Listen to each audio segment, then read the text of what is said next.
Well, hello, everybody. Thank you so much for joining us for today's event, Miranda's Future.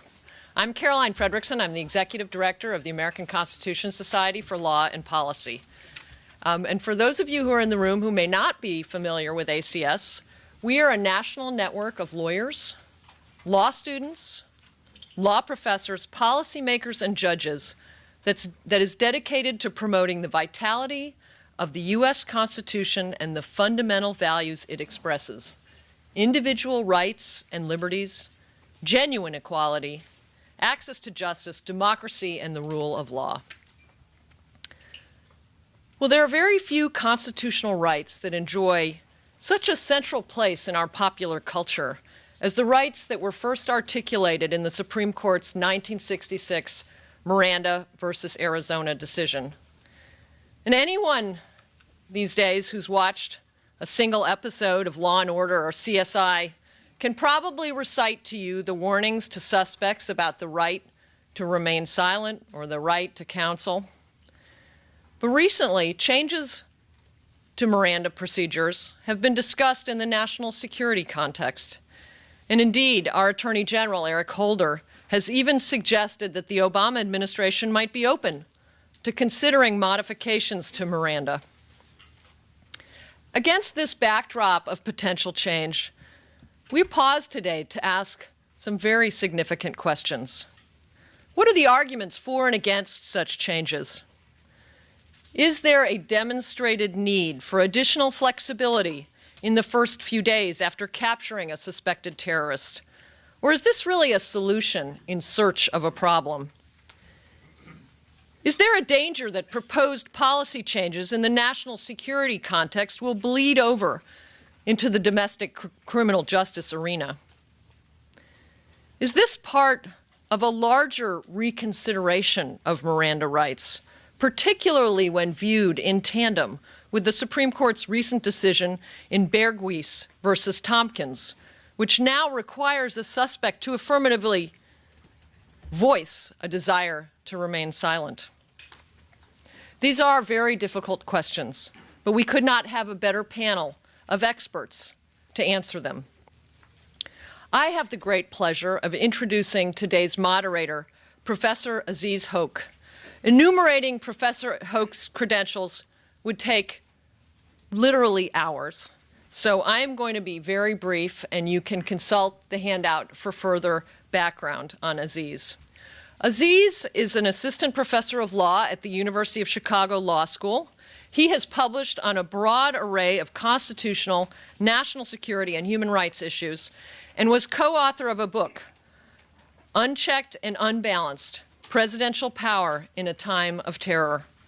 Prior to his academic career, many of us here in Washington know him from his work as the director of the Liberty and National Security Project at the Brennan Center for Justice. Prior to that, he clerked for Judge Robert Sack of the Second Circuit, and then for Justice Ruth Bader Ginsburg. We are extremely fortunate to have him here. Aziz? Thank you very much, Karen. So, welcome to the National Press Club. Thank you very much to ACS and to the folk in their DC office for organizing this interesting and important panel discussion. I'm going to briefly introduce the panelists. I'm going to briefly introduce the topic. I'm going to turn it over to them for about 5 or 7 minutes of comments. I will ask them some questions, and then I'll open it up to the audience. Our panelists today are extremely distinguished. Their bios are all contained in a handout that I think was available to you at the door. So I won't introduce them at length, but very briefly, in the order that they will be speaking in: Benjamin Witters of the Brookings Institute, David Cole of Georgetown Law School, and Mike German of the ACLU office here in Washington, D.C. ACS has asked me to say just a few words to help introduce the panel about Miranda itself. What role does Miranda play in our criminal justice system, and why is there a debate now about the status of the Miranda rule? Miranda is a 1966 decision of the US Supreme Court holding that police engaged in what are called custodial interrogations must give suspects the famous sequence of warnings if they wish the evidence that they gain by their interrogation to be admitted in court. Miranda, at the time that it was decided, was a solution to an evidence problem that courts had. It turned out that courts had a hard time enforcing the Fifth Amendment promise against self-incrimination as applied to custodial interrogations in police stations where the only evidence that they had to rely upon were the testimony, often conflicting, of officer and suspect. By giving police a bright-line rule, Miranda was meant to create a safe harbor. Despite, as Carolyn said, its fame, Miranda is surrounded by myths. Let me dispel 3 common misunderstandings about Miranda. First, Miranda is a rule about admissibility at trial.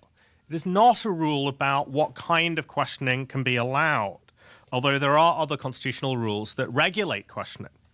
Second, Miranda is not absolute. Most importantly, for the purposes of this discussion, in 1976, the Supreme Court, in a case called New York v. Quarles, said that there was a public safety exception to Miranda. If police, that is, were questioning a suspect because the public safety demanded it, that evidence could be admitted in court even if the Miranda warnings had not been used. Third, Miranda is a constitutional rule, or at least the Supreme Court seemed to tell us in a 2000 decision called United States versus Dickerson. Miranda, though, is maybe less important as law, or as important as law, as it is a matter of politics. For Miranda today, I think, stands at the nexus of 2 different political debates, and I think that those debates will frame our panelists' comments. The first is the long-standing criticisms, going back to Richard Nixon's election campaign, of the Warren Court's criminal procedure jurisprudence. Miranda has been the focus of a lot of criticism. The second is the debate that has begun since the September 11 attacks and has indeed intensified since the 2008 elections about whether criminal procedure rules that were developed for our domestic criminal justice system ought to apply, or when ought they to apply with respect to terrorism investigations. And the basic claim that underlies arguments that they ought not to is that the costs and benefits of applying criminal procedure rules like Miranda in terrorism cases is different. Evidence in terrorism cases is more likely to be secured overseas. It may be secured in military engagement through foreign intelligence services, all of which make it harder to use the traditional criminal procedure rules. And indeed, the harms from failure to interdict somebody, a suspect, may be greater in the terrorism context than in the crime context. And so there is a claim that's made, or there's a set of claims that are made, not just with respect to Miranda, but with respect to various parts of our criminal procedure apparatus. And I know that's something, that broader debate is something that our panelists are going to speak to. But the immediate catalyst for the discussion is a proposal that was at least floated in May 2010 by Attorney General Holder. Attorney General Holder signaled his intent to ask Congress to legislate on the public safety exception to Miranda that I just mentioned, the Quarles exception. There are no details of that proposal on the table yet, as far as I know, although perhaps our panelists who are more savvy in Washington dynamics than I am will tell me otherwise. But the basic idea is to give Congress power, or for Congress to set with more specificity the metes and bounds of that public safety exception. So with that background, why don't we start off with Benjamin Wittis? Thanks very much. So I want to start with a little bit of a disclaimer, which is that if this panel is meant to be something of a debate, and we construe the issue before us narrowly in terms of Miranda itself, I suspect there isn't much disagreement between us, which is to say that I don't mean to prejudge what my co-panelists will say, but just to put this out in at the outset, I do not think that Miranda is a Miranda in and of itself is a big problem. I don't think there are a lot of examples where that you can point to where a suspect is, pulled off a plane with his underwear on fire and is talking freely and, informed that he has the right to remain silent. He says, "Oh my God, I do? All right, then I will." I mean, I think there are very isolated instances in which people have clammed up. I think the attribution of that to Miranda tends to be A, numerically overstated, and B, often in the specific context in which it takes place, somewhat overstated. That said, I want to put that out front, that I think if you construe this issue as simply about Miranda, then the issue is somewhat overblown. That said, I do think there's a larger issue that, as is alluded, that we have used Miranda as a kind of a code word for. And that is the larger set of questions associated and rules associated with the criminal justice system as a crisis, as a mechanism to deal with crisis captures in counterterrorism. And there is an anxiety, and I think a legitimate one, about that. And so I want to take a step back from the specific word Miranda and talk about that problem, which I think of as a kind of a pincer action against the presidency. When you capture somebody in an unfolding terrorist emergency, you really have two options as a thematic way to proceed options. One is to treat this as a law enforcement matter, which is the normal way we have done it most of the time. And the other is to treat it as a law of war setting, which we have done twice, both serendipitous and sui generis, sui generis, not serendipitous.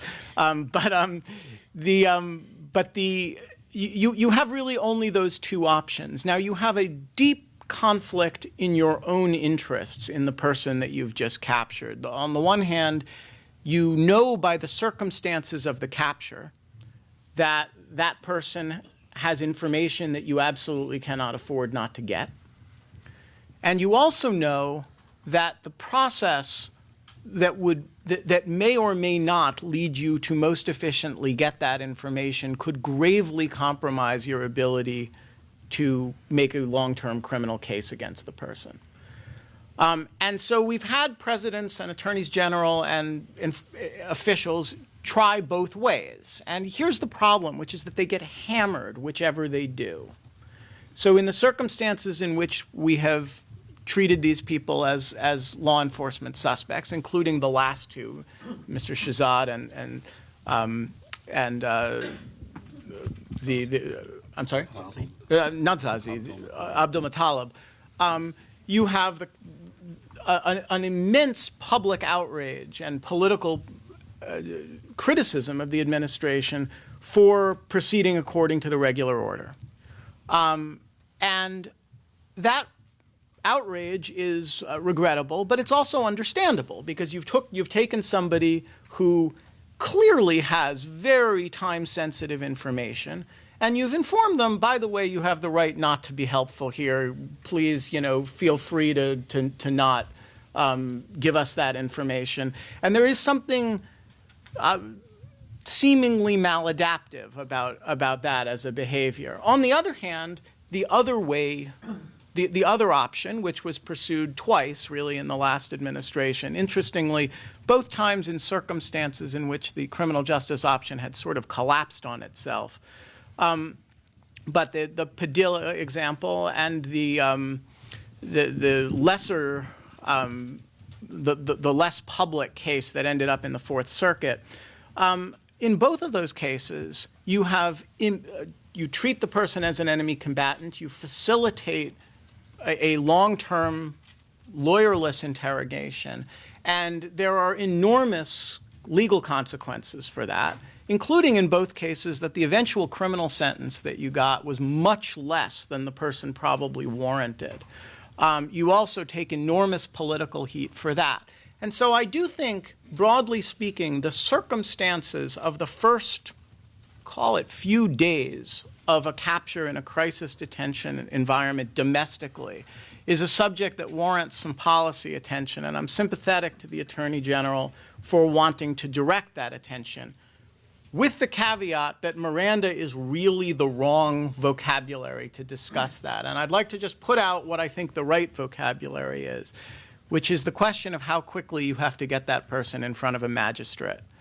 Under the rules that, as they currently exist, broadly speaking, you have to get that person in front of a magistrate as quickly as possible, absent that person's waiving the right to presentment. Unlike Miranda, which is really, you know, when you're interviewing somebody in a comfortable setting and they're talking, and you say, oh, by the way, you know, you have the right to remain silent. And they say, yeah, I saw that on Law and Order. This really, I don't think, profoundly interferes with the process that you presumably have going at that point. By contrast, I think presentment potentially does. It requires you actually to stop the interrogation. It requires you to bring the person to a formal proceeding. And it requires at that formal proceeding that that person be advised in a very kind of formal way of the stakes involved for himself. And I think I think that we should broaden out the zoom, and I'll stop here. I think the focal length of the zoom in this question, the Attorney General kind of set it in somewhat the wrong place. And the right question is, do you want to have some kind of a grace period when you pull somebody off an airplane with his underwear on fire? Do you want some kind of a grace period in which you get to talk to that person, in which you get to find out to the best extent that you can using presumably lawful and reasonable interrogation techniques? I'm not talking about anything that we wouldn't otherwise authorize in the way of interrogation. Do you get to have some time in which to find out what that person knows before you have to make a very fateful decision about what kind of system you want to put them in? I think if you think about the Miranda question in the context of that larger question, that's probably the right lens through which to think about it. And I regret, actually, that the Attorney General, by framing it as a codification of Miranda, of the public safety exception in Quarles, kind of framed it in a way that played into a sort of too narrow and not quite as important discussion as it could otherwise have been. So I'll stop there. Thanks. So I think I'll address both what Attorney General Holder has proposed and what Ben Wittes has proposed, because I agree with Ben that on what Attorney General Holder has proposed, there's actually quite a bit of agreement here, and that may well be why we haven't seen any, well, not because there's agreement here, but that we haven't seen any further action on this proposal. As Aziz noted, the public safety exception already gives the government the authority to ask questions of a suspect in custody without providing him or her with Miranda warnings, as long as there is an imminent threat either to the officer or to other citizens, and as long as the questions are focused on resolving that imminent threat. So that exception exists. That exception was employed with respect to Mr. Abdul Muttalib, the would-be Christmas Day burner. It was employed with respect to Mr. Shahzad, and we have, as yet, no examples of that exception not dealing with any legitimate concern about an imminent threat to the lives of the officer or of others. So it's just not clear why it needs to be expanded in that light. It's also not clear how it would be expanded. And I think that also may explain why we haven't seen any specifics from the administration. We saw a kind of trial balloon concept but no specifics, because actually if you try to think about writing the exception in some way more broadly than the Supreme Court wrote it, it's not clear how you could and how it could be justified. The Supreme Court upheld it, by the way, 5-4. 5-4. So it was a closely fought issue, and if the exception were expanded beyond the already fairly broad exception that the court itself created, I think it would very likely be unconstitutional. It's also not clear why Congress should be speaking to this matter. It is a judge-made rule driven by constitutional concerns. And the last time Congress sought to wade into the question of rewriting the rules regarding Miranda, the Supreme Court, in a decision written by Chief Justice Rehnquist, struck that down and said, no, this is a constitutional law matter. We make the rules. You can't come in and seek to write them contrary to the way we are. So I think for those reasons, it ought to be a non-starter. I think the only reason it's anything other than a non-starter is that it's politically kind of easy for it gives the administration the appearance of being tough. They're going after Miranda, which sort of, a lot of people don't like that much anyway, et cetera, et cetera. But I think when you get down to actually trying to implement it, I just don't see it being something that really needs to be changed or could be changed by Congress. Turning to the more general subject, and I'm not going to address the 48-hour limitation. I think the same thing, by the way, could be said about the 48-hour limitation. That is that when you arrest somebody, you have to bring them before a magistrate within 48 hours or as soon as is feasible. It can be longer than 48 hours if you show that it needs to be longer than 48 hours, but it can't be long. The need can't be that you want to develop more evidence. The need has to be something like, you couldn't find a judge or you were in some extraordinary situation. But again, as to that, I think you could say the same thing with respect to Miranda. There has been no showing that the requirement that you take a person who is detained by the government before a judge and show that you have a legal authority to detain him, a probable cause is all it requires, has interfered one iota with any anti-terrorism law enforcement measure that we've undertaken. So I think Ben's criticism of Miranda could also be applied to his own proposal of the 48 hours. But I want to open it up even a little bit more broadly, because I think the general tenor of a lot of these proposals, and Ben has advanced a number of them in a very thoughtful book called The Law and the Long War, is that we need a kind of third way between criminal law enforcement and war for terrorism. And I think, while Ben has written a very thoughtful book, it is a very, very dangerous idea to create this third way. And I just want to suggest a couple of reasons why, and then I'll shut up. First is, when you think about the third way, and Ben gives you the example, it's always sort of the ticking time bomb. It's always the bomber. It's always, a lot of people are going to get killed. But that's not what terrorism is, right? What terrorism is a very nebulous concept around which the world has not been able to come to agreement on a definition. And so every country has its own definition, and it's a very malleable definition. So under U.S. law, terrorism includes, under the U.S. Code, any use of a weapon with intent to endanger a person or property, except for personal monetary gain. So an armed robbery would not be terrorism, but a woman who picks up a bottle and threatens her husband when she's being attacked in her kitchen would be a terrorist. That's how broadly the U.S. Code defines terrorism. It includes material support for terrorism, which we've now learned from the Supreme Court, thanks to a case that I lost, includes advocating for human rights, and peace.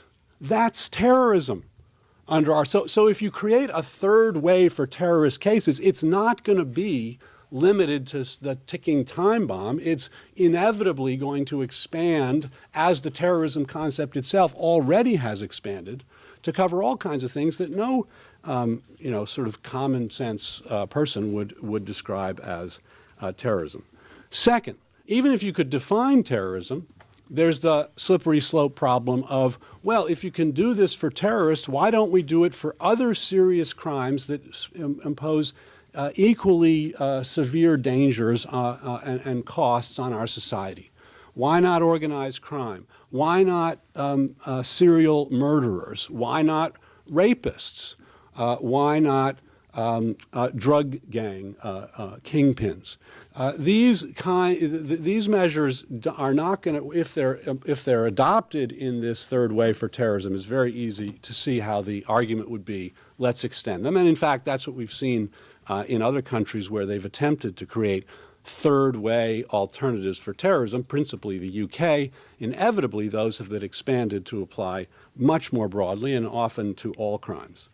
And so it seems to me that it's actually much better to maintain the clear lines, relatively clear lines that we have between criminal law enforcement, which we use to respond to all sorts of grave threats: terrorism, sabotage, espionage, murder, treason. We don't change the rules about when you can arrest somebody and when you can search somebody and under what conditions you can interrogate somebody based on the seriousness of the crime, in large part because we know that if we did that, we would gravely undermine the basic liberties, because in those individual cases, it's easy to say, oh, well, in that case, it's justified.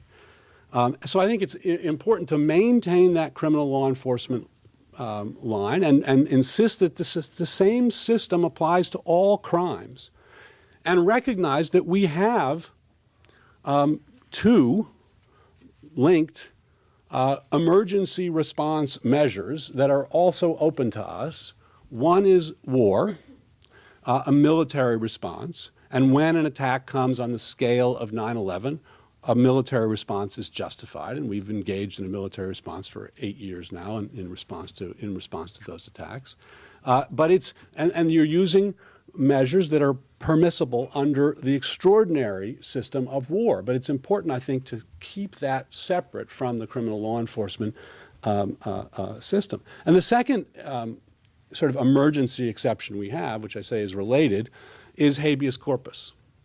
The Constitution permits the government to suspend the writ of habeas corpus in cases of invasion or rebellion when the public safety requires it. It's the only emergency provision in our Constitution, but it precisely addresses the issue of detention and says, yes, in certain circumstances, one can suspend the writ of habeas corpus, but it has to be done by Congress. It has to be done in these extraordinary circumstances. It has been done in our history, but it's done very rarely. And because it's done very rarely, as is our military methods used very rarely, they are much less likely to seep over and infect the criminal justice system that ultimately affects all of us. Thanks. Hi. Thank you. My name is Mike German. I'm with the American Civil Liberties Union, an organization dedicated to protecting the Constitution. So obviously, as David has pointed out, Miranda is a constitutional rule, and we would very strenuously oppose any initiative to alter that through legislation. I could repeat everything that David said, but I think the real reason that I was asked to be here has less to do with my 4 years at the ACLU and more to do with my 16 years at the FBI prior to coming to the ACLU, and to try to give sort of a practical explanation of how Miranda works and maybe inform the conversation through that experience. And I think that is really one of the big pieces that is missing from this conversation, because I think is what's come out so far in the conversation is that this is really more of a political issue than a real practical need for any change. There's been little or no evidence to suggest that there's any real problem that needs to be fixed. So it sort of raises the question of why we're here. And, you know, I think one of the big mistakes that you know, sort of was in the way Ben presented it was, you know, here the government has a person who they know is a very bad guy who's going to do extremely bad things, and yet they don't have any evidence with which to hold him liable for that. You know, in real life, that doesn't happen. You know, for the government to know somebody's really bad, typically that takes a lot of evidence. And, you know, when these matters come up at the period of arrest, you know, the way the conversation moves, it's almost like, you know, the only source of information the government has is the mouth of the accused. And everything depends on that person talking or not talking, where that was actually very rarely the case in my investigations. And typically, you know, number one, there's all sorts of information out there. And once you have a particular person that you've identified as a suspect, there are many avenues to investigation broader than simply the interrogation, and you're not reliant on the confession. A confession was always gravy, but it wasn't something that was needed. And, you know, one of the questions that comes up is, you know, if giving Miranda warnings most often does not impede a defendant giving statements, why is that? You know, why, even after the court has ruled that you have to give these very specific warning, would a defendant say something that is arguably and possibly in fact against their own interest? And part of the reason is that they realize that they're not the only source of information, and that the investigation is proceeding whether they say anything or not. And if the government learns the piece of information they're withholding through other means, their value in giving that up disappears, and they no longer have something to trade. So, you know, I think recognizing the way interrogations actually work in the criminal context, I think, is very important here, and would highlight the fact that this is not really an issue that needs to be altered in any way. You know, as Ben said, there's not a big problem in evidence, and not a lot of examples of cases where the provision of Miranda warnings has prevented the government from making strong criminal cases. And as far as the sort of the expanded argument, I think where I would like to expand the argument is it's always given in the context of the danger if we use Miranda. You know, what about this, you know, horrible person who we can't do anything with except compel him to confess? You know, what danger is there if we throw away Miranda? But I would turn that around and say, you know, let's not look at this specific example, but what danger there is if we actually do modify Miranda. Because again, Miranda didn't come up in a vacuum where, you know, a bunch of justices were sitting around and saying, how can we create an obstacle that law enforcement has to jump over? It was actually a response to abuse. And, you know, the recognition that a custodial interrogation is inherently coercive, and that the government in those situations where they have somebody locked away from public sight often feel the need to engage in tactics that go beyond normal question and answering and go into where there's torture. And we don't have to look, you know, overseas to find this. You know, just recently there was a conviction for false statements in a case involving the Chicago PD that had engaged in widespread torture of suspects, and indeed, you know, filled Illinois' death row with people who had either falsely confessed or were coerced into giving statements that weren't true. So, you know, by watering down these rules, it's not that we might get one guy who otherwise might not have talked, but the fact that we're actually going, you know, who it's actually going to have an impact on are the innocent.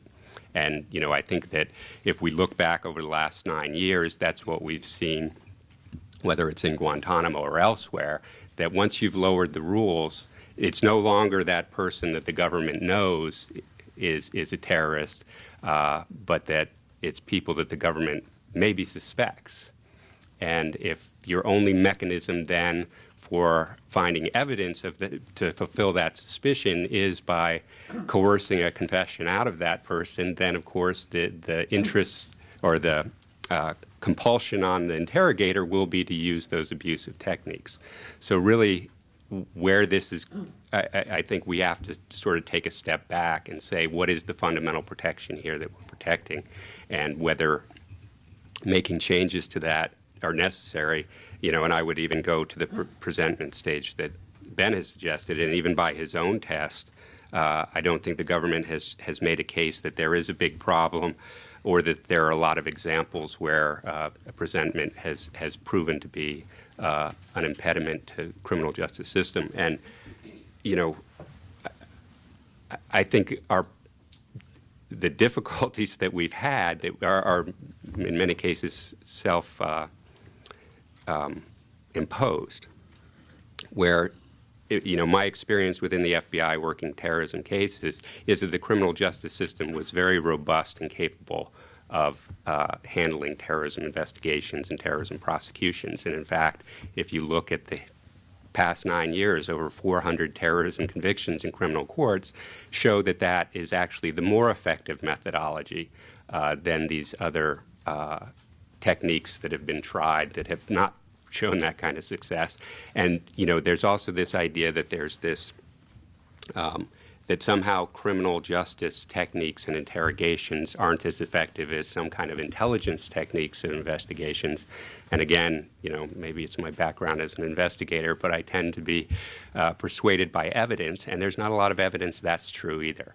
That in fact, if you look at the cases that the government has prosecuted, they've often got very valuable information from people who have proceeded totally through the criminal justice system and remain a source of information for law enforcement intelligence. So, I think the bottom line is that this is a system that's worked. It's worked for us for a long time, and I think the risks that we take by trying to change it are greater than whatever benefit could be said comes out of it.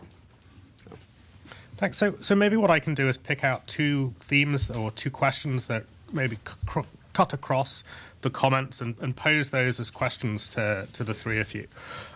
So the first question would be, presumably the cost of the application of either Miranda or a presentment rule in the terrorism context, unlike in other contexts, is the fact that there is some quanta of information that is lost because of the application of those constitutional rules in terrorism cases that is especially valuable. And so a first question that someone thinking seriously about these proposals might have is, well, what is that information? What do we know about it?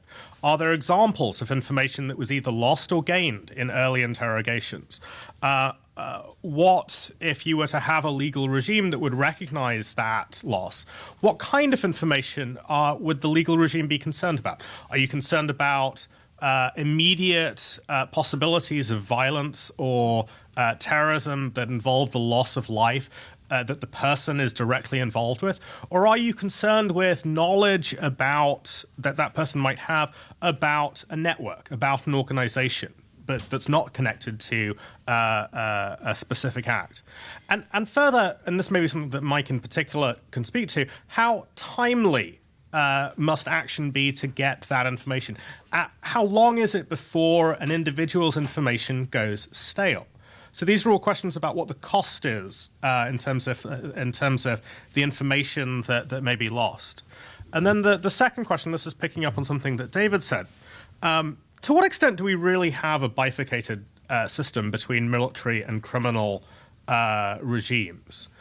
One might look at our criminal justice system and see not really a system that's smooth, that applies the same rule in all cases, but that's actually tremendously varied, that's tremendously context-specific. So, for example, if you think about confrontation clause rules, there are different rules for certain kinds of witnesses, victims of child sexual abuse and the like. If you look at Fourth Amendment doctrine, anyone who's taught Fourth Amendment doctrine knows that the Fourth Amendment is a system of exceptions in search of a rule. The most pertinent here is something like you might point to border search cases, and then probably most empirically significant, there's an enormous gap in the way that rights are enforced in our criminal justice system between the 99% of people who go through plea bargains and the 1% who go through trials. We don't have a flat, or the argument would be, the argument would be that this choice between a military and a criminal justice system is to some extent a false choice, because our criminal justice system is already very varied and recognizes different policy interests in different cases, including in the calibration of procedural rules. So maybe I invite the three of you to address whatever aspects of those things you see fit. Well, thanks. So a few thoughts. And the first is on your question about what the evidence, the information is that's lost. So this is actually a very difficult question to answer, because when you have cases in which no information is obtained, you don't know how much information would have been obtained had you used a different system.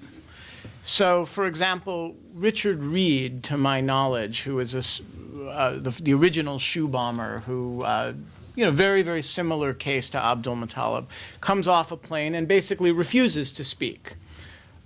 He's run through the criminal justice system. To my knowledge, he has never spoken to this day. Now, so you can hypothesize that as a huge intelligence loss, or you can hypothesize it as a guy who knew how to keep his mouth shut and would have in any other system as well. Now, which you do in the absence of the ability to turn back the clock and do it again and throw him into a different system and try something else and see what you can get, is actually a sort of an impressionistic judgment call and nothing more, I think. Now, the question, and it's a hard one, is can you create an environment that's most likely most of the time to maximize the take, consistent with our rules, the outer boundaries of the rules and values that we would want to see in the system. And this brings me to David's basic critique of my what he calls thoughtful but dangerous approach, and so which is that I'm trying to create a third way. And to be fair to David, I am. I'm trying to create a third way. I actually believe in third way approaches to these problems, but this isn't an example of that. What I'm suggesting here is solidly within what David would consider the first way, that is the criminal justice system. I'm not talking about creating a different detention authority for this group of people, though I'm open to that idea. But that's not what I'm talking about here. What I'm talking about here is rules within the criminal justice system.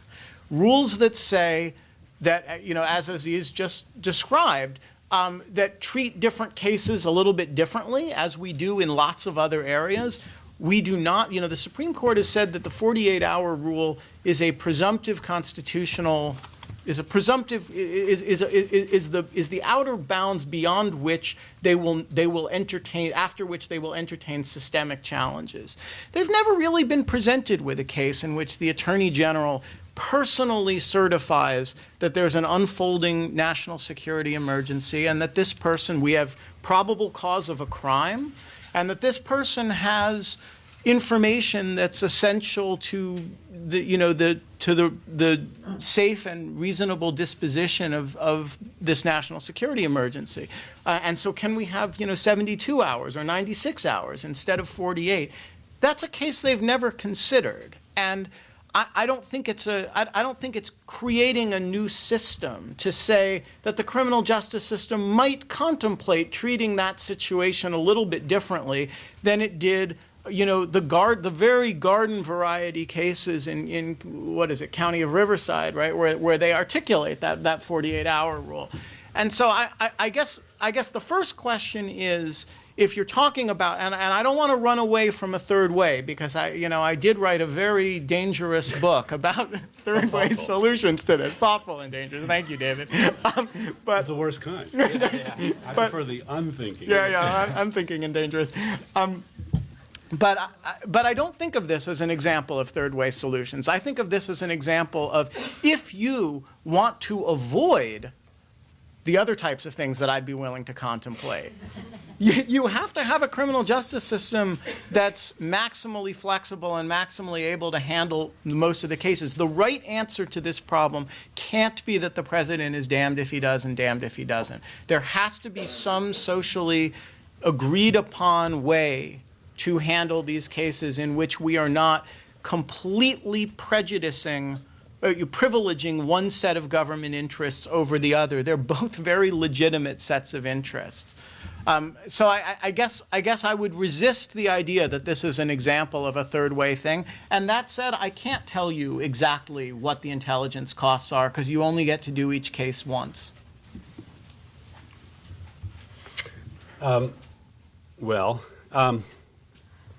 I guess I see it as a third way, Ben, because what is the justification for creating what you, I think, are characterizing as some exception or some different treatment of terror suspects being permitted to hold them and detain them for more than 2 days before going before a judge, that you presumably would not permit for an ordinary bank robber or mobster or drug guy. So in that sense, it's third way in the sense that it is saying terrorism is different, and we need to come up with different rules to deal with terrorism. And I think that's the mistake, and that's what I think is dangerous. As to Aziz's question as to whether we really have a criminal justice system that applies across the board equally to all kinds of crimes and a military system, I think actually that is an accurate depiction. And I don't think Aziz's examples are in any way contradictory to that. I mean, some basic differences are that in war you can kill people without a trial. You can detain people without a trial. You can detain people for very long periods of time without convicting them of anything. You can't do that in the criminal justice system. So there's some very basic differences. Within the criminal justice system, there is no different Fourth Amendment rule depending on whether you're investigating espionage, which could pose tremendous danger to the national security, or a routine bank robbery. There is no difference under the Fourth Amendment. With respect to Fifth Amendment, privilege against self-incrimination, there's no difference when you're interrogating someone under Miranda, whether you're interrogating them about murder or whether you're interrogating them about jaywalking. The same standards apply. Sixth Amendment, right to trial, right to counsel, they don't differentiate. The fact that many people plead guilty and so don't get the advantage of many of these rights, that's accurate, but I don't think that, again, that's not predicated on some notion that some set of crimes is so sui generis that we have to come up with a whole new set of rules to deal with that. And that's what I think would be a very, very dangerous way to go down, even if thoughtfully defended by my friend Ben. And the only thing I would add is that, I think that the pressure that Ben suggests the President and the Attorney General are under, again, is simply a political pressure.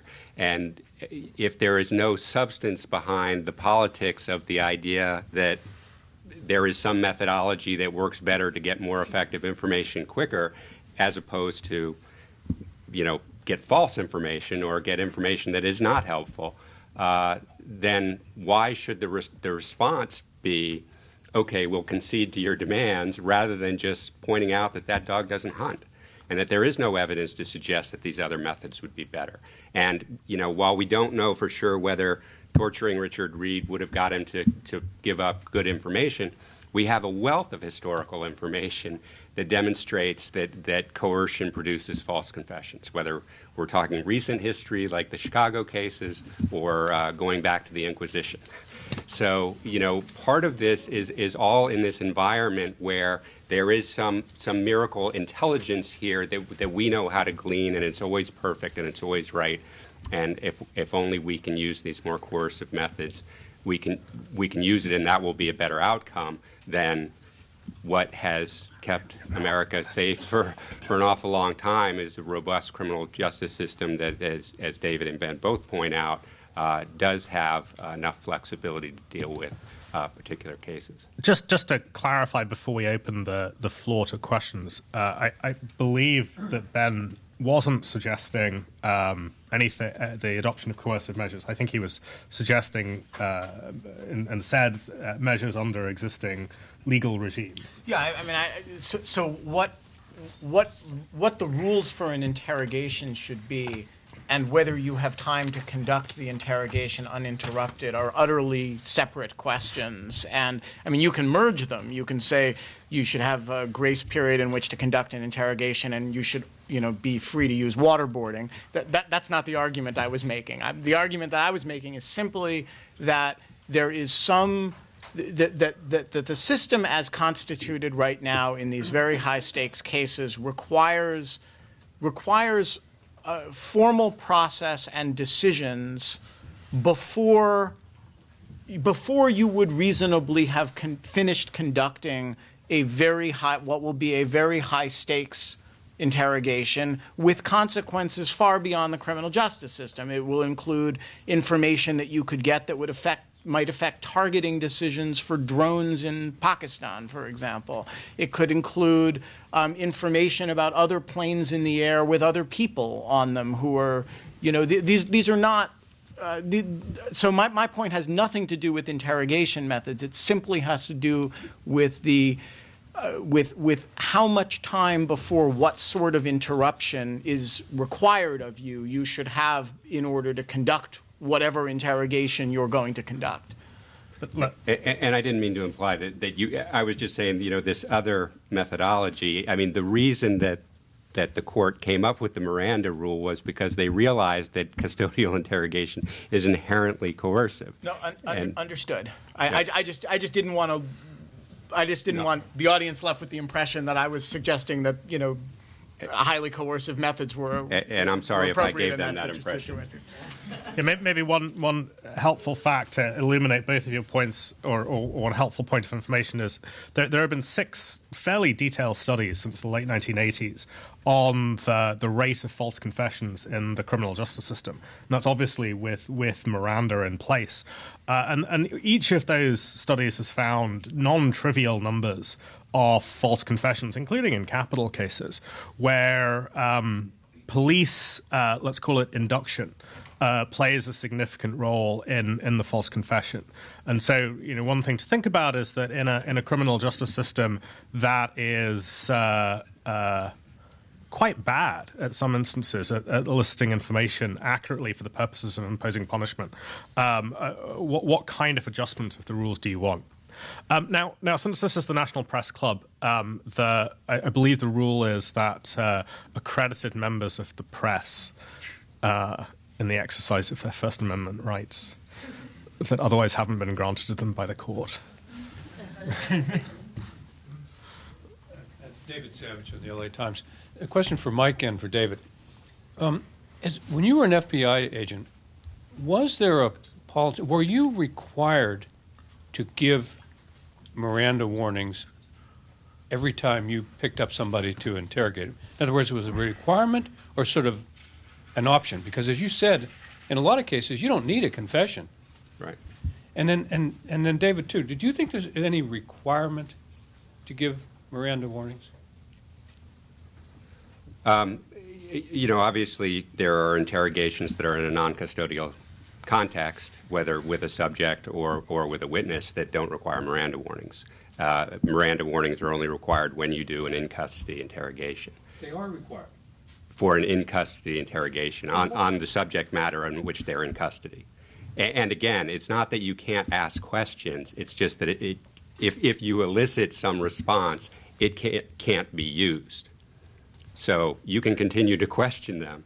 It's just that those are no longer admissible statements. Right. So it's not. So it's only required if, in fact, you seek to use the fruits of the interrogation to convict that person, because it's based on the Fifth Amendment privilege against self-incrimination. So if you decide that intelligence gathering is worth the risk of foregoing prosecution, as John Ashcroft did sort of globally right after 9/11, then you can, ignore the rule and question to your heart's content. Question for David and Michael, if he wants to add anything. Hypothetical, Abdul Muttalib, somebody else is on an airline doing that, and they pull him off, and they're worried that this might be a replay of the Bojinka plot, and there might be 10 other, 20 other people on airliners ready to try bombs. And they interrogate him for 6 hours. You've been talking about the 48-hour rule. Isn't there also a 6-hour rule where you have to stop and take him in front of the magistrate? 6-hour presumption. 6-hour presumption. But first, I guess I'm wondering, if you interrogate him for 48 hours before you, assuming you've gotten past Miranda without taking him before a judge, have you violated anything? And whatever the deadline is, if the interrogators say, oh gosh, we just need a few more hours, we think we're starting to get this guy, or gee, he's talking, he's singing like a canary, he's not confessing, we're not after a confession, we'll convict him based on the 280 witnesses on the airplane, but he's starting to tell us where the other bad guys are, we need more time for him to finish. Is it a good idea that at 48 hours that has to stop? It doesn't have to stop, but you have to abide by the constitutional requirements, which require that you go before a judge and justify why you're detaining this person. And once you've done that, you can continue to question him. So it would be interrupted for that period of time, but it would be likely interrupted over a 48-hour period anyway. If you interrogate someone, the Supreme Court has said if you interrogate someone for over 36 hours, then it's presumptively coerced. It's not just a Miranda violation, but it's actually the kind of coerced testimony that we equate with torture testimony, and is inadmissible for any purpose whatsoever against that person or anybody else. So, I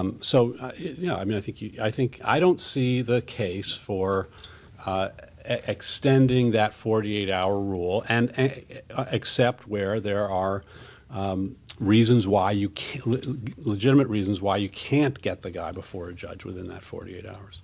Quick follow-up. Is there any concern that if the executive branch finds these rules are restricting the interrogations it wants to do, they'll just say, well, we'll put them in the military system, law of war detention, we don't have to worry about these rules anymore? Of course, that is a danger. You're right, but my sense is that danger is less of a danger than the danger that once you create a special set of rules for terrorism, it's going to bleed over and affect criminal justice generally. I also just want to say this is not this notion of holding people for long periods of time before taking them before a judge is not just sort of hypothetical or an idea that Ben had that we haven't tried out. John Ashcroft came up with the idea in the first week after 9/11, and he unilaterally changed the rule for immigration detainees, where the rule was that you had to bring them before a judge within 24 hours. It was a regulatory rule, so he could change it unilaterally. He changed it to say 48 hours, or in times of emergency, sort of whenever it's reasonable, or something along the lines that I think Ben would support. And what do we know from that experiment? Well, we know that they rounded up in the first 2 weeks 784 people, that they detained 5,000 people in the first 2 years using these immigration authorities, that people were held without being brought before a judge for months at a time, and that not one of these individuals turned out to be convicted of any terrorist crime.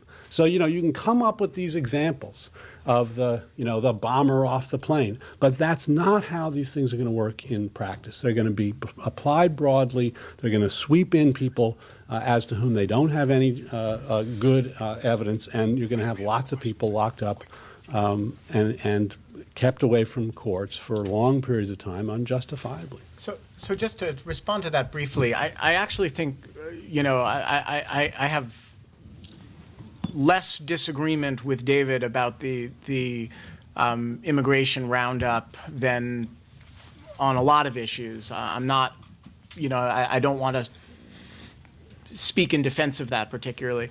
That said, I think this situation is really quite different, and specifically there are ways to guard against precisely the thing that David is concerned about, which is, a high-level political certification of the need and the exigency of the situation. I think, if you require a presentation of probable cause to a court, which is really all the 48-hour rule is designed to make sure, you're really creating an alternative mechanism of providing what the 48-hour rule and presentment is designed to provide. And you're doing it with the personal certification of the Attorney General, for which there would be enormous political accountability. I think you do have at least a guarantee in that you will not be dealing with 5,000 people. You'll be dealing with the cases that the administration is really willing to put its name behind on an individualized basis. And so I'm not, I don't want to say, I don't want to say that there's no danger of abuse here. I think, you always, rules that give authority always have dangers of abuse, and that's a legitimate concern. I do think there are ways to design the cases that we're talking about are rare enough, isolated enough, and high profile enough that there are ways to design hedges and protections that you could never do in the immigration system when you're talking about large numbers of people. Just one word on personal certification. And maybe John Ashcroft is not good evidence because maybe he's sui generis or something, but he personally certified that hundreds of these immigration cases had to be tried in secret because of the national security threat of leaking any information about who we were detaining. Notwithstanding the fact that, again, it turned out that none of them were terrorists and that no classified information was used in any of the hearings. And John Ashcroft didn't have any problem personally certifying. Were those certifications on an individualized basis? Let's get some more questions. Well, actually, let me just make one quick response to that.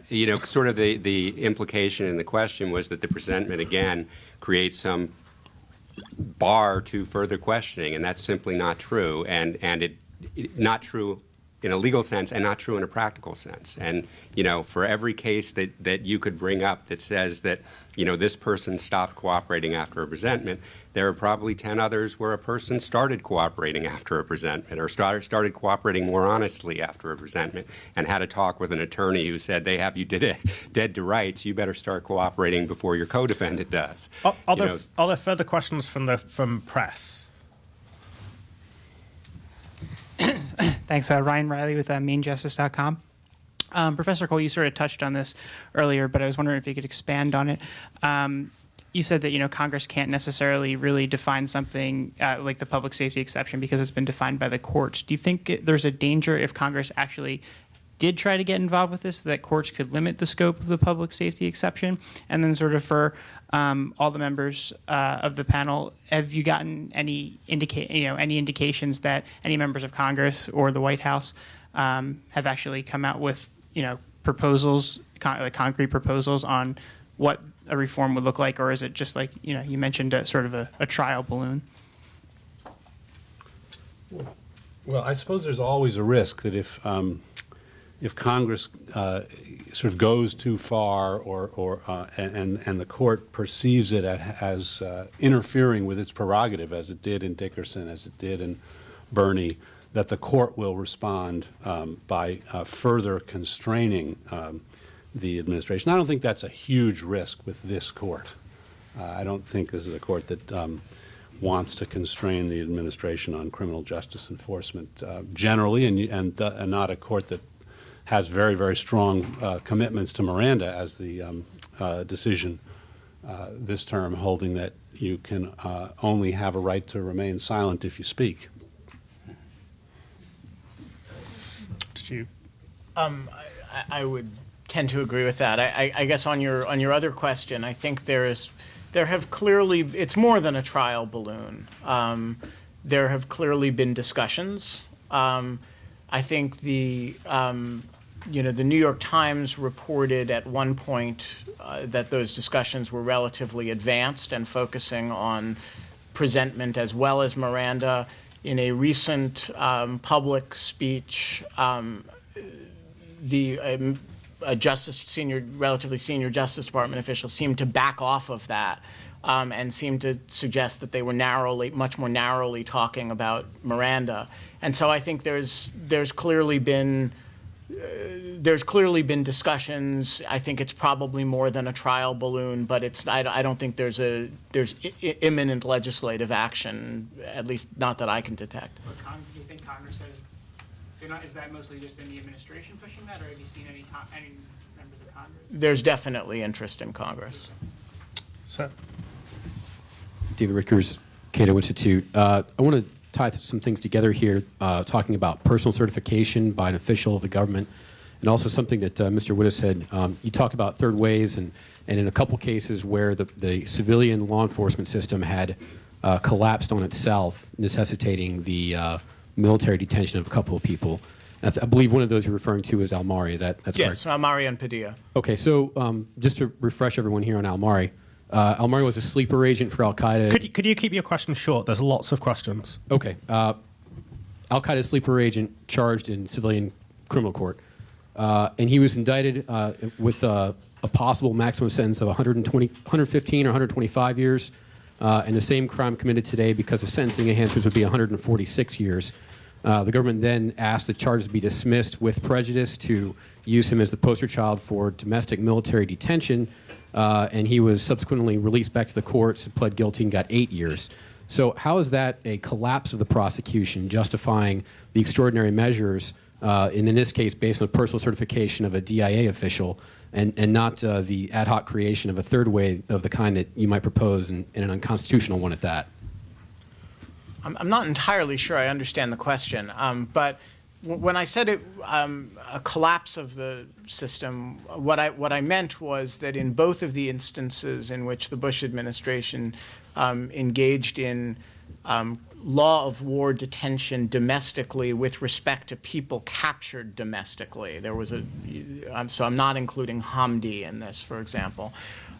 These followed situations in which they had actually attempted to use the criminal justice system as in the first instance. So in Padilla's case, they held him as a material witness for a while and were clearly trying to build a criminal case, and stuck him in the military system only when that criminal case, when it really collapsed. And similarly, in Al-Mari's case, as you point out, they indicted him.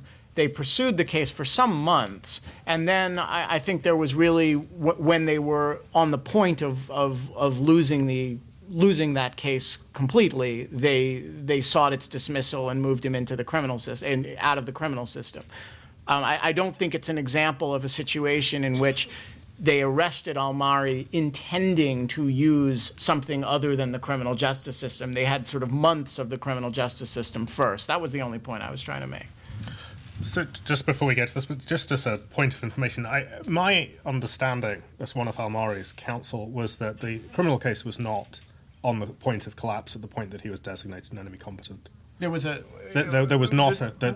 criminal case was not there was no crisis in the criminal case that would have meant the government would have been unable to go forward. What wasn't there? I mean, I certainly yield to your impressions of this, but wasn't there a pending suppression motion that there was that the government was very nervous about?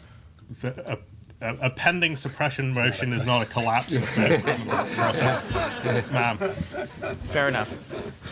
Speaking about the 48-hour requirement to see the magistrate, is there some sort of time frame issue with respect to how soon you've got to get counsel? In other words, you're given the warning, you got to get counsel, or we're going to provide some for you, and then, okay, fine, I call my lawyer, he's not available, he looked at his calendar for 2 months. So what? So, I mean, is there any requirement that if within a certain amount of time frame that somebody, if they're not available privately, that you're going to get a lawyer, whether you like it or not? Or would the government just, in that case, as a practical matter, just say, forget that guy's prosecution, we just need the information because there are 20 other guys with their shoelaces on fire? I mean, do you see the issue? Like, what, you know what I mean? Like, is there, if there's any potential for reform, would it come in the area of possibly you've got to guarantee that if somebody wants representation, they've got to secure it within a certain amount of time, or they're going to be provided it within a certain amount of time, or because you clearly don't want to throw the baby out with the bathwater, right? You don't want to lose the ability to prosecute somebody because they're playing games with, like, attorneys, right? I mean, has anybody thought about that angle, or is that in there at all? I'm just not. I'm not sure I understand the question. Is this a question about the right to counsel? Yeah, I mean, you've got part of the Miranda, I understand, is the right to counsel. You get your own, or you get one provided if you can't afford one, right? Right. Okay, And the rule is that once you request counsel, Yeah. then interrogation must cease until counsel is provided, and it could be provided privately, or it could be provided publicly, but interrogation must cease until counsel is provided. Right, And it's so- up to the government to get the counsel in there and then continue the questioning. Right, and there's a time frame in that, right? There's not a guarantee. There's not a time frame. It's just that the government may have an interest in doing it quickly, but that's the government has an incentive to do it quickly. It has the ability to do it quickly. It hasn't proven to be a problem. So it's never. But I mean, I think the bigger problem, I think probably from the standpoint of interrogators, and Mike would correct me on this, is that if someone requests counsel, then you bring counsel in, the first thing counsel is going to say is don't talk to them. You get no advantage from talking to them. And so then it's very unlikely that there's going to be further discussion. That's the bigger problem. It's not the time, but it's the fact that once counsel comes in, they're going to say don't talk. I'm Victor Stone. This question is for Professor Cole, because I don't think I understand why he finds the line drawing so hard. During World War II, we caught some Nazi infiltrators off Long Island. They were in plain clothes. They'd been landed by submarine, and they were not tried in civilian courts. Everybody understood that basically that was an effort by a power during a war, and they were handled in military tribunal, and very severe consequences occurred to them. And I think everybody also agrees that if we caught these various suicide bombers, and I'll put them in that category because they all don't mind blowing themselves up to accomplish their purpose. If we caught them in their training camp abroad just before they took off, I don't think you'd have a problem with the military system saying this is not a domestic crime handled in our Article III courts. The fact that we may want to wait, or that we don't quite catch them until they're either in the sky before they've landed or landed on the ground, I think puts too much emphasis on the geography of where we catch them. I am not personally aware, and I've had a lifetime of involvement with the criminal justice system, of organized crime individuals, international narcotics dealers, or serial murderers who at the outset plan to commit suicide when they want to plan their crime. They are not really a foreign military mission in plain clothes. And I think what the military system, and maybe Mr. Wittes is saying, is that these individuals are, and that makes them fundamentally different.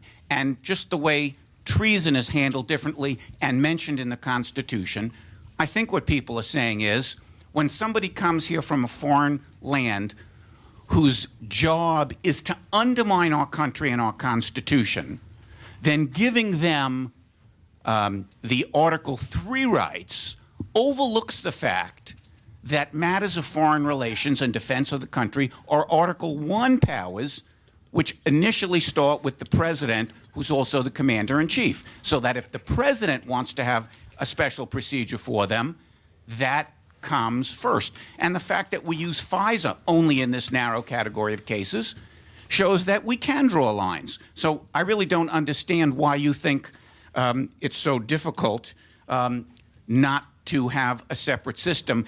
And just as a little one modification of that, I agree with Mr. Wittes, but I would go further than him. I don't think it's just the Miranda warnings. I don't think it's the presentment. I actually think it's what happens in those two situations, which is that we, and at the presentment, we tell this foreign military person, mission, wait, do you have counsel? You don't? we're going to get you a domestic defense counsel who knows he will be charged with being incompetent if he doesn't say to these people, shut up, don't say a word, we will figure out a defense for you. Which, if they had said... Sir, could you wrap up the question? I just want to say, it seems to me that's the issue. We won't allow them to bring over their supervisor from the training camp in Pakistan to orchestrate their defense or to fund their defense.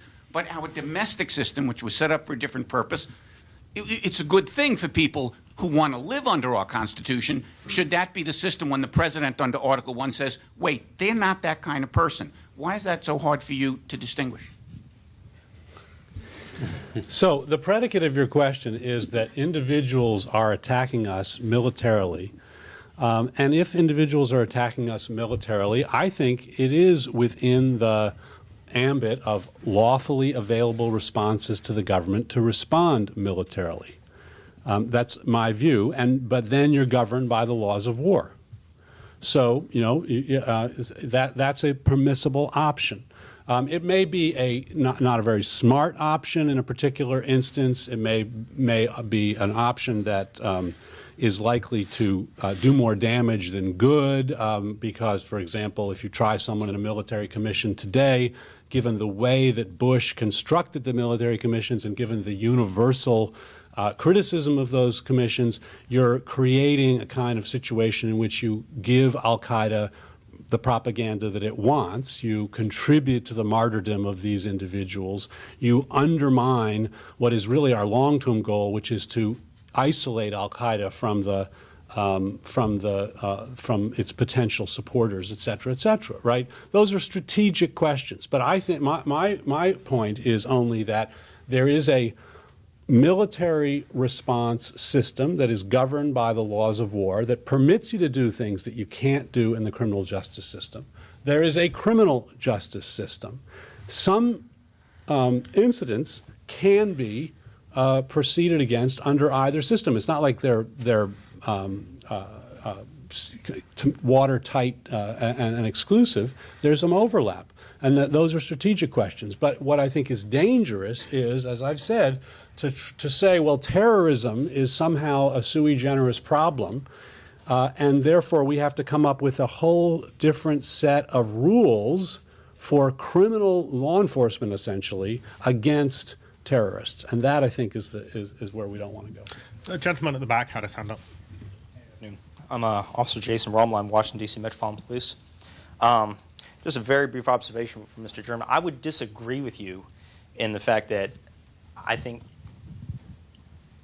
confessions elicited during, yes, custodial interrogation is aggressive and is designed to elicit a confession. But I think there are ways to... Miranda has always been contested. It's always been very close. It's always been 5-4. Like almost every decision that comes down about Miranda is 5-4.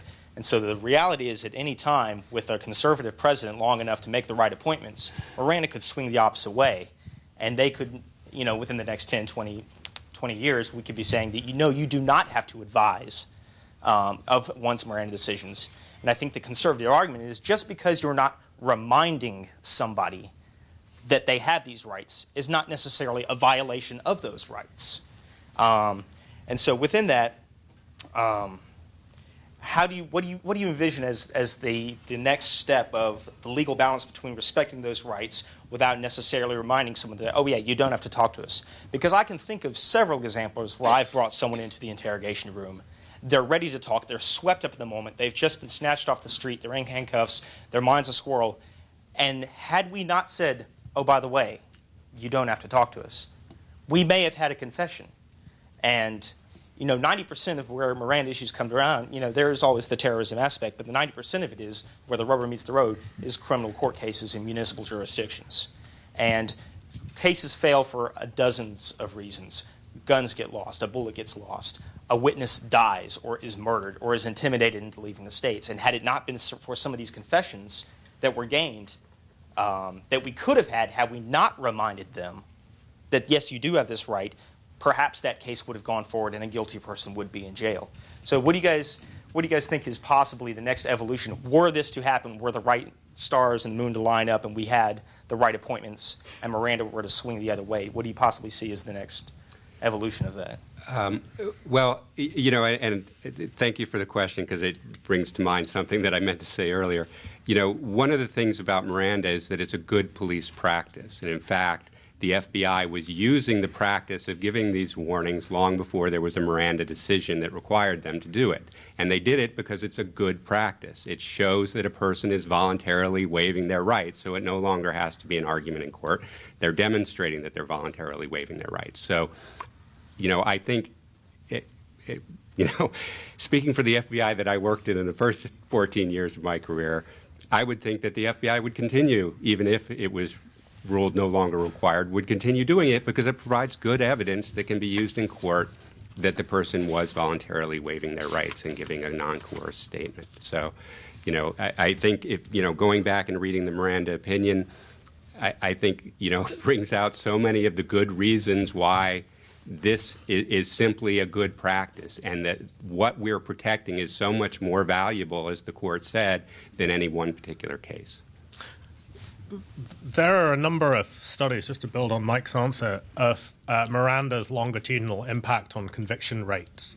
And the fiercest critic of Miranda, Paul Cassell, who argued the Dickerson case, arguing that Miranda should be stepped back, his finding was that Miranda led to a loss of conviction in 3.78% of criminal cases. And there are lots of people who argue that Cassell got that wrong and that the rate is really under 1%. So that's just to give some numbers to that question. My question is for Aziz and Mike. Following on the presupposition that, if you don't mind, that Miranda really hasn't been that great of an impediment either to investigation or to prosecution, and along with the statistic that Aziz just gave, that it really has only deterred maybe 1% of convictions, do you think that there are any other constitutional mandates that are worth tinkering with, perhaps the 48-hour rule, that would be beneficial in investigations, or from the flip side as defense counsel? I don't. Working for the ACLU. No, you know, and it, you know, I had just flipped to a portion of the Miranda decision where it quoted Justice Brandeis during one of the previous questions, and you know, I think when you know, the realization that you know, the attempt to find some third way, you know, which basically was what Guantanamo was, an attempt to find some solution that was different and outside the law, it now has become what, you know, every, or at least many intelligence officials say is, you know, the number one motivator for many terrorists is the existence of the Guantanamo detention camps. So, you know, I think what Justice Brandeis said is so important, and if you don't mind me just reading it very quickly. Decency, security, and liberty alike demand that government officials should be subjected to the same rules of conduct that are commands to the citizen. In a government of laws, existence of the government will be imperiled if it fails to observe the laws scrupulously. Our government is the potent, the omnipresent teacher. For good or for ill, it teaches the whole people by its example. Crime is contagious. If the government becomes the lawbreaker, it breeds contempt for the law. It invites every man to become a law unto himself, and it invites anarchy. I'm not going to answer the question. I'm going to give my response to David and to Ben, maybe as to give them an opportunity for wrap-up remarks, since we're at the top of the hour. Yeah, I wouldn't. I guess I would resist your phrasing it as tinkering with constitutional rules. The 48-hour rule is articulated, as I recall, as a refusal on the part of the Supreme Court, a declaration that they will not entertain systemic challenges to rules that permit detention for less than 48 hours. Now, this presents in the context of a something that's about as far from a national security emergency as you can imagine, which is that they arrest the local police arrest somebody, and they don't get him in front of a magistrate because there's a long weekend, maybe Thanksgiving or something, and so they normally have a rule where you get him pretty quickly. But it was a Wednesday, and there's a Thursday is Thanksgiving, and Friday, and so it's Monday before you do it. And the Supreme Court says, okay, that's really not okay. You got to kind of do it faster than that. And by the way, if you have a rule that really sets the limit at 48 hours. We're gonna not entertain systemic challenges beyond that rule. Now that seems to me I don't consider it tinkering with that rule to ask the question, okay, but what if the President of the United States or the Attorney General of the United States says to a court within that 48 hours, how about within the first 5 hours, right? A, there's probable cause that a crime has been committed. B, there's probable cause that there's an unfolding national security emergency, and there's probable cause that this person has information pivotal to the reasonable resolution of that. I don't know that that it's tinkering with that rule to ask the question if Congress legislated a provision to allow for that to happen. Is that really tinkering with that rule, or is that really saying that there's a different situation that may require a different rule, or a different application of that rule? Off the top of my head, I'm not going to propose a constitutional amendment in response to national security crisis. I prefer to act like a judge, like an umpire. No, like a judge. And take these matters up as they get proposed. So as Ben proposes them, I will criticize them, but I'm not going to come up with them myself. Well, the next time Ben makes a thoughtful but dangerous proposal, David and Mike will surely be here to criticize it. But until then, I'd ask you to join me in thanking them.